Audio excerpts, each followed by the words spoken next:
Dnes vám ukážem, ako si kreslím žurnál, tému som si vybral náhodne kameň, takže si ho poďme nakresliť. Tu si vyberám fixky, zo začiatku si neverím, takže si ho predkreslím ceruzkou. Keď naberiem odvahu, tak poobťahujem fixkami, tenkou, hrubou, porobím takéto nejaké čiary. Potom zoberiem šedu, nafrkám, aby to vyzeralo drsne, vyberem si ďalšiu šedu, ešte dokončím. Keď som spokojný, začnem vyberať poštové známky, ktoré milujem, táto vyzerá fajn, natriem ju lepidlom, ideálne z tej strany, kde nie je obrázok, pritlačím, nalepím, zatlačím. Super, tu vyberám nejakú čiernu fixku, pridám vzor, ktorý neviem čo znamená, ale sa mi páči.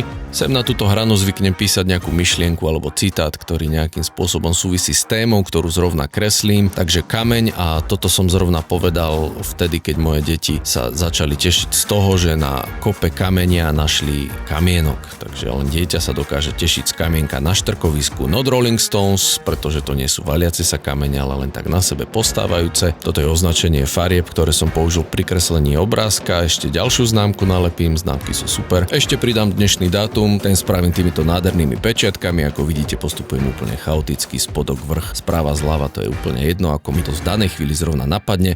K téme kameň ešte takýto font, no a na záver citát, ktorý som povedal už ani neviem kedy. Náhrobný kameň, tu leží človek, ktorý žil, narodil sa, neprežil. Tak to je na dnes všetko, ak sa vám toto video páči, tak to úplne stačí.